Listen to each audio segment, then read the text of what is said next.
So it remembers, it reminds me of a hadith. A slave woman will give birth to her master.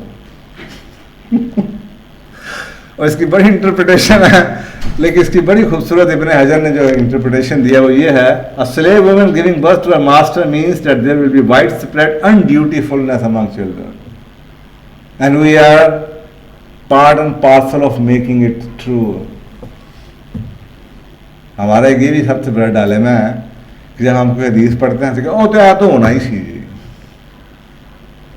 दीन का फलसफा ये नहीं कहता, दीन तो अल्लाह के रसूल तो अपने नॉलेज की वजह से आपको बता रहे हैं कि ये होना है, तो हमें तो चाहिए कि उसको रोकने की कोशिश करें, कम से कम अपने घर में तो रोकने की कोशिश करें। हम हाथ पाँव छोड़ के ब्याह आते होना ही है। तो this is what is happening कि माँ बाप बच्चों के गुलाम बन चुके हैं। माएँ पैदा करती हैं और वो किसको पैदा कर रही हैं? अपने मास्टर को, जिसने बड़े होके उस माँ को ही नौकरानी बना देना। सो अगर if you look around what is over parenting, over, this is another way of looking at it कि दिस इज ओवर पेरेंटिंग, कि be excessively involve in the day to day life of your child or children, typically in the desire to shield them from difficult situations or help them succeed. इनके सारा घर, सारी जिंदगी उस बच्चे के इर्द गिर्द घूमती है। हम ये नहीं कर सकते बच्चा स्कूल में, हम उधर नहीं जा सकते, हम ये नहीं कर सकते बच्चे को पिक करेंगे, ये छोड़ दें, वो कर दें, ऐसे कर दें, वो कर दें, वो कर दें, वो कर दें, वो कर दें। ओवर पेरेंटिंग ऐसे ज़माने में कभी भी नहीं हुआ था। अब तो स्कूलों ने भी जानबूझ के टाइमिंग ऐसे रख छोड़े हुए हैं कि जी घर टूट रहे हैं तेरे बच्चों की वजह से, कि जी बच्चों के स्कूल के इंतजार किया जाता है बच्चों की छुट्टियां कब होंगी। पहले ऐसा नहीं होता था। हमें भी पता, अबू का ट्रिप आ गया जनाब, स्कूल से हमारे एप्लीकेशन भेज दी और कोई बहस नहीं करता था, टीचर भी कोई स्कूल वाले कुछ नहीं कहते थे जी। पेरेंट्स का पहला हक है जनाब, बाप जा रहा है तो हम तो जा रहे हैं 10 दिन के लिए, ऐसी की तैसी। आज आके आप कहें तो आप देखें स्कूल वाले आपको क्या सुनाते हैं। नहीं, इसलिए मैं कहता हूं सब प्लान एफर्ट कि दूर करें इनको, इनकी माँ बाप के टीचरों के साथ और पीयर्स के साथ, ताकि हम इनको कंट्रोल करें। कोई पिछली नस्ल की कुछ 4 अच्छी बातें इनके दिमाग में ना रह जाए, इनसे उनको दूर कर दो। वो सिर्फ पैसे पास हमें देते रहे, बाकी हम संभाल लेंगे। सो कॉन्सिक्वेंस क्या है? A study of the University of Arizona shows that over-parenting young adults breeds narcissism and poor coping skills। जो मैंने आपको इतनी लंबी तमहीद बांधी है, ये उसका नतीजा है।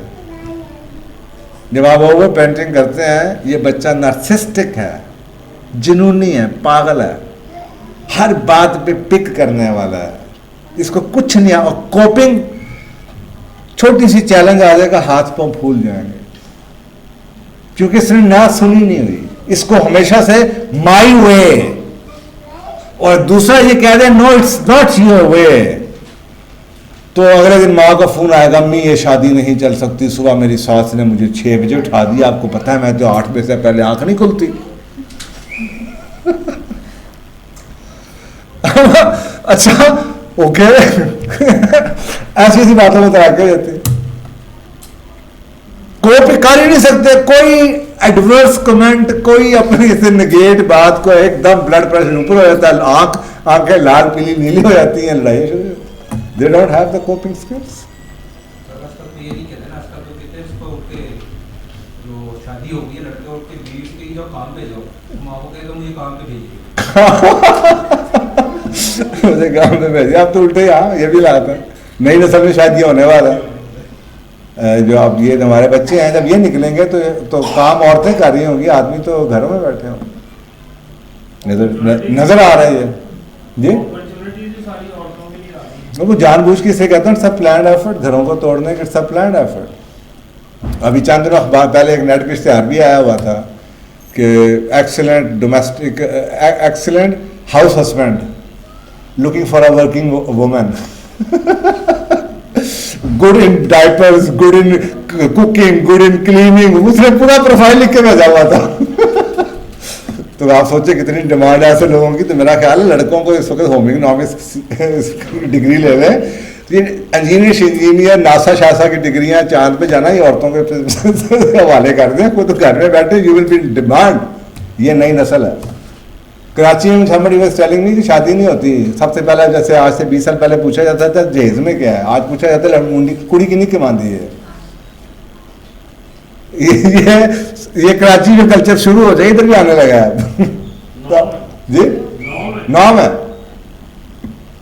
तो ये भी ओवरब्रेडिंग की बात कर रहे थे, तो अगर आप उनके पास ही स्कूलों में चले जाएं तो मैंने बापों को देखा है कि वो मेंटली इल हो जाते हैं। मतलब वो इतना वो करा देते हैं कि क्या 6 महीने बाद आप क्यों आए, बच्चे के पैदा होने के हाँ जी 6 महीने के पहले क्यों आए। फर्स्ट क्वार्टर में उनके पास रजिस्ट्रेशन जानी चाहिए और 2.5 साल में वो बच्चा ले लेते हैं। ऐसे ही है। अब ये काम तो माओ का था, हम तो 6-6 साल घर में पड़े हुए हैं। सर इस वक्त पंजाब के अंदर हर औरत की ख्वाहिश है कि उसकी बेटी जो डॉक्टर बने। हाँ जी। डॉक्टर बनेगी तो उसका रिश्ता बहुत अच्छा होगा। ऐसे ही है। ऑनेस्टली मेरी अपनी लेकिन- ऐसे लोग हैं कि यकीन करें कि उन्होंने को मुंह ना लावे लेकिन डॉक्टर में क्या हो गया। मेरे पास ऐसे ही केसेस हैं जिनकी माओ ने अपनी बच्चियों को डॉक्टर और पीएचडियां तो करवा दी, और जब शादियों में वो कोप नहीं कर पाई, बच्चे नहीं संभाल सकी, खामन को संभाल नहीं सकी, तो वो मेंटली जुनूनी हो चुकी हैं। क्योंकि वो जो डिग्री है ना, वो कहती हैं मुझसे, अब माओ से नफरत करती हैं, ये डिग्री मुझसे ले लो, काश मेरी माँ ने मुझे खाना पकाना सिखाया होता। खामन ने का दिल तो मैंने खाने से जीतना था। आप यकीन करें कि मेरा एक दोस्त है, अगर उसकी बड़ी रीजनेबल सी इनकम है, अभी उसने एक जॉब स्विच की तो उसने 4 पैसे बना के 70-80 हज़ार रुपये वो किस दे रहा है एक प्लॉट की। ऑब्जेक्टिव क्या उसका कि जीवन साहब मैं प्लॉट लिया तो इस टाइम तक मेरी धीरे बड़े हो जाना कि ये किसी मेहनत से आना नहीं है कि मेरे प्राइवेट कराना है तो उस टाइम को 70-80 लाख रुपये लग जाएगा। 8 से 10-15 साल प्रोएक्टिवनेस बहुत ही आगे की सोच है। बहुत बुरे हालात हैं जी, बड़ी बड़ी जीवों के किस्से हैं। आप सिर्फ किस्से हैं ना, अगर आप तक नहीं पहुंचे तो सिर्फ हर क्लास का अपना किस्सा है। अपर क्लास के कुछ और किस्से हैं, लोअर मिडिल क्लास के अपर के किस्से हैं, निचली क्लास के और किस्से हैं जी। सर माओ को बहुत अच्छा जरूरत है कि अपने बेटों को कव्वाम बनना सिखाएं। जी ऐसे ही है ना। सिर्फ बेटियों को ट्रेन ना करें, क्योंकि बेटियां अगर ट्रेन भी होती हैं तो आगे जाके ऐसे निकट्टू हस्बैंड पाए जाते हैं कि वो सर पकड़ के बैठ जाती हैं कि हमें क्या सिखाया गया है और किससे पाला। देखें उसकी वजूहत भी है ना, खाली कवामियत के अलावा जब आप बता दिया जाए कि बच्चे की तरबियत पे जी 30,000 रुपये तो फीस तो देनी है, ये अज्यूम कर लिया गया है। अगर वो if you can find out some better ways of educating our children and the माए could take over the responsibility. For example मैं ये कहूँ ये औरत है, ये लाख रुपये तनख्वाह तो नहीं लाती, लेकिन इस औरत ने पढ़ लिख के मेरे बच्चे को स्कूल नहीं भेजा और इसने इसको जनाब 16 साल की बजाय 12 साल में होम स्कूलिंग से ए लेवल्स करवा दिया। मुझे बताएं इस बीवी की क्या वैल्यू होगी मेरे नज़दीक। He saved my son 5 years of the schooling, he saved 16 years of education money. Who cares about the salary? ऐसी माएँ पैदा करें। ये जो हमने ठप्पा लगा दिया ना कि पढ़ा कमाने के लिए जाता है, नहीं, पढ़ा वाइज होने के लिए कमाया जाता है। It's not about the money you bring, it's the value you add in the family. A Penney save is a Penney made.